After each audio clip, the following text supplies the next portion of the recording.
Yo, what's up, guys? My name's Bean. I'm from Method. I am a classic TBC hunter player, and I'm a retail feral player. Play a lot of WoW, and I stream a lot of WoW, and that's me. Today, we're going to be doing a survival hunter guide, somewhat specific survival hunter guide.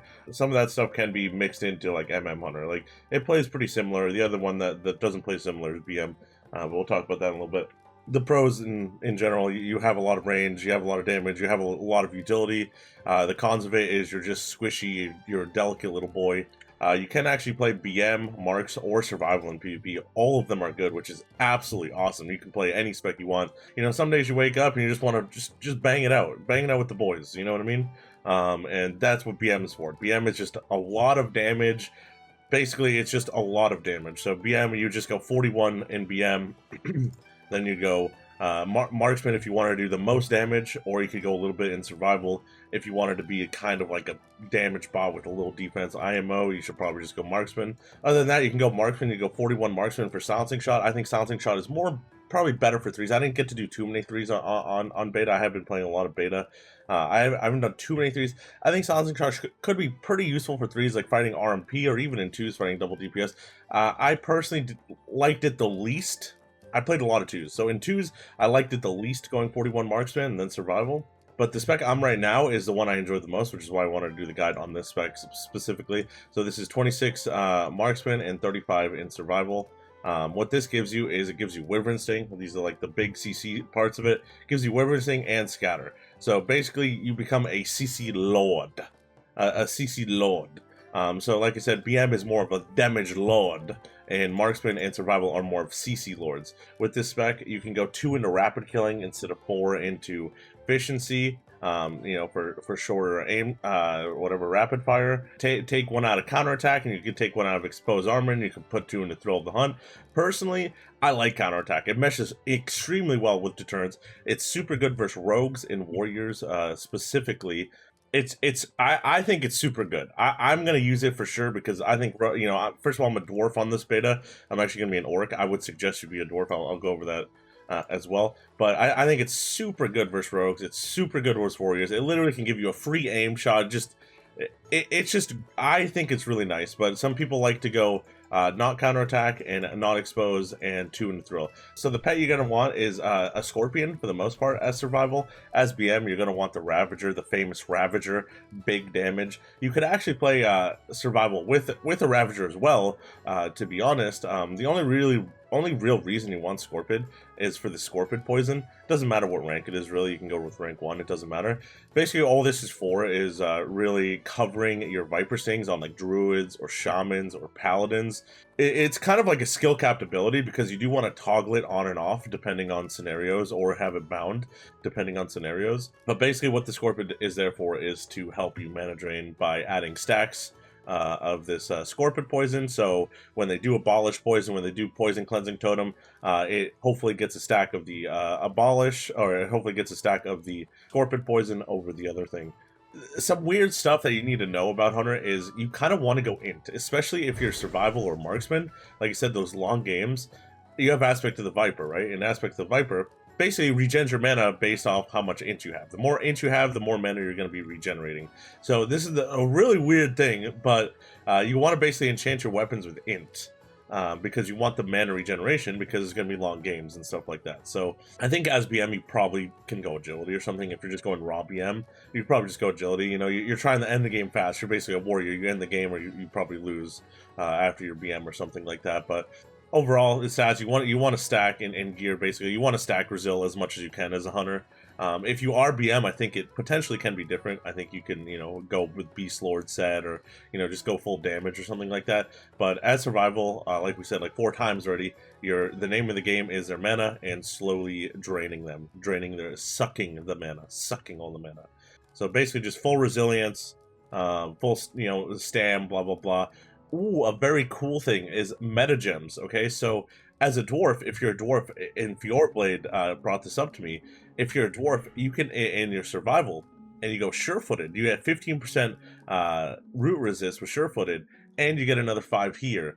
And honestly, I can't remember right now. This is off the hizzy. This is off the top, but you get another 5 somewhere else. So basically, you have 25% root resist if you go with this meta gem with everything. It is awesome. Like it feels so good when a mage presses Frost Nova on you, and you just don't get Frost Nova, and they're just like, what? Like, how am I gonna ice that? You know, it feels really great. So that's a really cool meta for Alliance. For Horde, obviously, you probably want to be Auric, right? I would suggest you be Auric. You want the stun resist meta, so you have 20% stun resist. So professions for Arena, and Enchanting will be good in Season 2 when they add the +4 stats to the rings.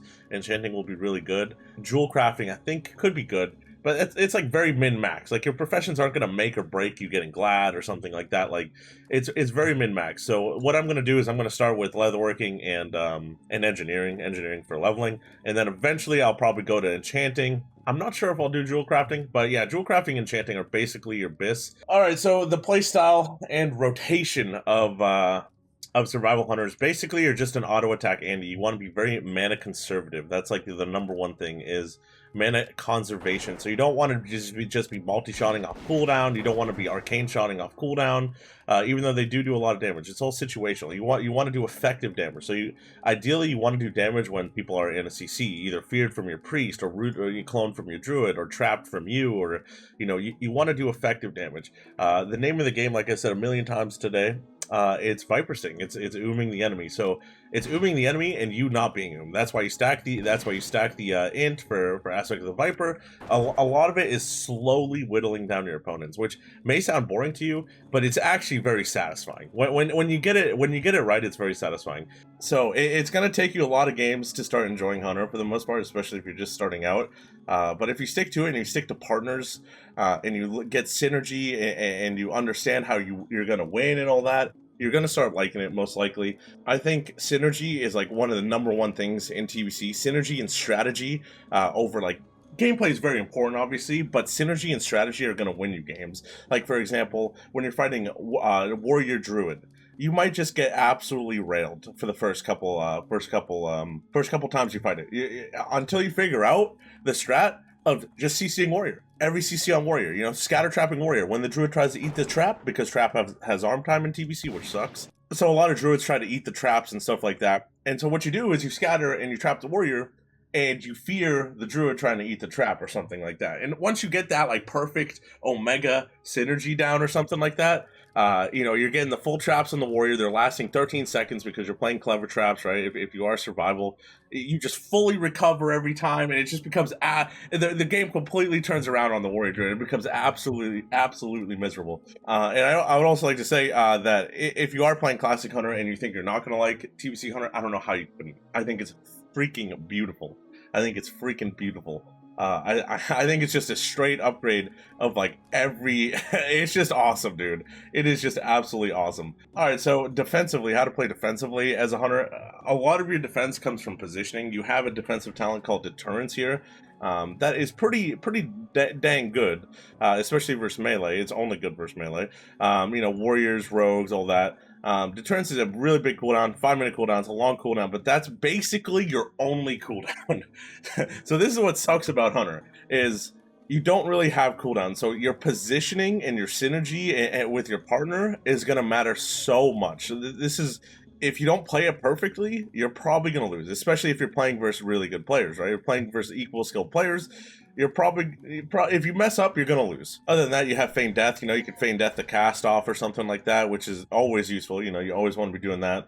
Polymorphs and all that. If you are dwarf, you have stone form, which is insane in TBC. If you're a night elf right now, I mean, it's probably too late for you to reroll, but stone form is insane, because in TBC, the rulers of the world are warlocks and rogues. Now, Stoneform doesn't help versus warlocks, but Stoneform helps a ton versus rogues. Other than that, sometimes you have counterattack. If you ran counterattack, you can fish for improved wing clips, which you get a lot of sometimes. So I would suggest that. But other than that, it's all position, baby. It's all position. You got to learn your positioning. You got to know how a class is going to affect you. Like, for example, when a rogue shadow steps you, right? If you scatter trap the rogue on the shadow step, he can't get back to you, right? So you have to know these things. You have to know how an enemy is going to get back to you. If a warrior just uses intercept on someone else, you know he's not going to be able to get back to you. So a lot of knowledge about how to avoid damage is definitely in Hunter. And overall, how you do damage is, like I said, just auto shot a lot in PvP. There's no real rotation in PvP. It's all situational, right? A lot of auto shots. Sometimes you can multi-shot. You know, if you got a good setup, you want that extra damage. Arcane shot is awesome because it actually dispels. But it, you know, like I said, they're all pretty mana inefficient. But Arcane shot is probably the thing I probably press like the most, because dispelling is super awesome. It feels super awesome to have an ability that actually does damage and dispels. It's awesome. All right, 3v3, 2v2 comps. So 2v2 comps that I played specifically, Hunter Druid, insane. If you have a good Druid, the amount of CC they can do, it's insane. It's synergized with the Hunter CC, absolutely insane. The weakness to that is dispels, like Priest. So Priest Rogue, super hard. Even Priest Warrior, super hard. Like, we can destroy a Priest Druid because they can't, or sorry, a Warrior Druid because they can't dispel. Priest Warrior, they can dispel. It's very hard. It becomes a lot harder. Hunter Druid, I'd say is best. Hunter Priest, I'm playing a lot of that. I actually like that kind of more than Hunter Druid because it's kind of simpler on the brain, because you know your Priest only has fear, right? He doesn't have roots, clones, feral charges, you know, bashes. He doesn't have all this stuff. It's a lot simpler on the brain, especially like off Discord and stuff. But like I said, the weakness is dispellers, right? So, you know, if you're fighting Rogue Druid, for example, and you're playing with a Priest, you know, you can scatter trap the Rogue, and then you can fear him out, and the Druid can never dispel, and you just run at the Druid, and he's just like, oh, I can't dispel, my Rogue's in perma CC. You know, that's kind of how you play Hunter. You play to live, and you play to make the other team suffer. Threes, you know, you got the classic double healer, you got the Priest to Druid healer with a Hunter, a nice slow mana burn, just annoying games. It is going to be a very, very good comp, especially when we get more resilience as well. That's a very, very good comp. I actually played this comp the other day. It was Hunter Mage Priest, and it sounds so weird, but it was so good because the playstyle in TBC is not like retail. It's very like, it's playstyles that you wouldn't really, you have to take advantage of people not having to spell and like resetting. It's very strange. So these weird comps like that can really work if you find the script for it. If you find a really good script for it for certain comps, it can actually really work. I actually enjoyed that comp the most out of anything I've played. And then you also have, you know, obviously the OP Warlock Hunter, right? If you add a Warlock to any comp, it's going to work. So Poggers, you know, let your Warlock go in there, destroy the whole team, mana burn, do some damage. That's basically all I have. I'm going to show you guys some macros that I use in my weak auras. My weak auras will be linked, or in my chat, exclamation point weak WA.